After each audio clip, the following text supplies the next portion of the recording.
खान, 4 विकास केंद्र है।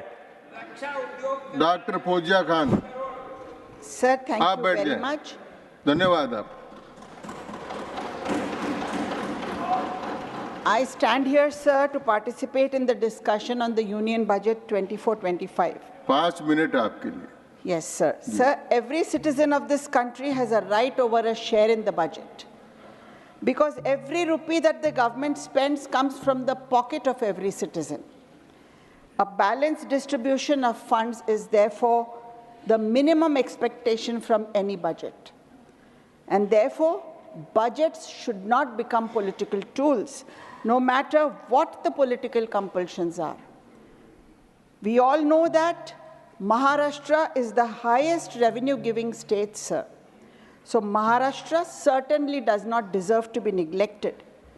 This is a state where 66% of the state has been declared drought-affected. Drought has been officially declared in 1,532 out of 2,292 revenue circles in 2023. 40 tehsils in 19 districts are facing acute drought conditions. In Marathwada alone, the region from where I come, 2,311 farmers have committed suicide in the last 2 years.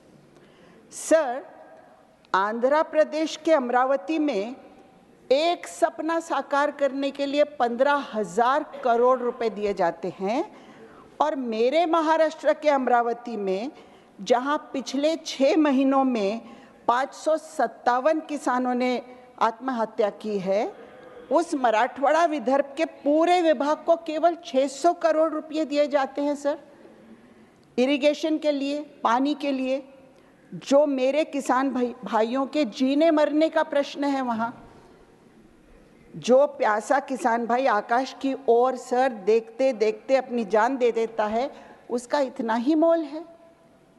Sir, there is a project, a river diversion and linking scheme that aims to divert rainwater that flows from the Sahyadri Mountains into the sea and gets wasted. This water to be diverted to the Godavari basin for irrigation to this drought-prone area. So this project has been, DPR has been prepared by NWBA. The government needs to grant some money, fund under the Pradhan Mantri Krishi Sinchai Yojana. What the union government has to do is give environmental clearance, forest clearance. Sir, इस fund से लाखों किसान भाइयों की निराशा दूर हो सकती है, लाखों परिवारों के जीवनों में प्रकाश आ सकता है। लेकिन क्या ऐसे पॉलिटिकल कंपल्शंस के साथ ही हम इतना बड़ा देश चलाएंगे सर? इन परिस्थितियों में 600 करोड़ कितने कम होते हैं, उसका एक उदाहरण मैं देना चाहूँगी। एक बाईपास रोड है सर, 15 किलोमीटर का, जो नेशनल हाईवे 61 का भाग है। इसका एस्टिमेट कॉस्ट जो सरकार द्वारा तैयार किया गया 430 करोड़ था। जब बिड हुई तो L1 लगभग 30% लो था, यानी 110 करोड़ कम में बिड छूट गई सर। कैसे सर? एस्टिमेट्स बनाते समय हमारे अधिकारी क्या कर रहे थे? यहाँ 2 ही बातें हो सकती हैं सर, 2 ही बातें हो सकती है, या तो एस्टिमेट बनाने में भ्रष्टाचार या कम दर्जे का काम करने के लिए ग्रीन सिग्नल। एस्टिमेट्स कैसे बनते हैं?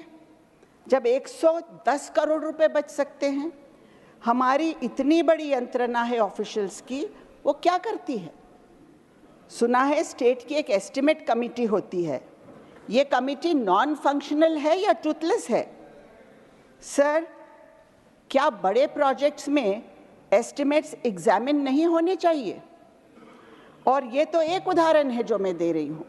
ऐसे कितने रोड्स हैं, कितने ब्रिजेस हैं, कितना इंफ्रास्ट्रक्चर होगा देश में सर? सुना नहीं है एक विजिलेंस कमीशन जो अस्तित्व में है। This commission deserves to have much sharper teeth than the ED and the CBI. अगर ऐसा होता तो ब्रिज कोलैप्स होना, रोड्स में क्रैक होना, छतें गिरना, रेलवे एक्सीडेंट्स होना, पानी क्लॉग होना, ये सब दिखना बंद हो जाता था सर। और साथ साथ हमें इतने पैसे अपने बजट में बच सकते थे कि अन्य राज्यों को भी इस प्रकार से उन पर अन्याय हम रोक सकते थे sir. Because prevention of corruption is much more important than imprisoning people after the damage is done. समय हो गया आपका, Sir, can I take one more minute? आप समाप्त करें। हाँ।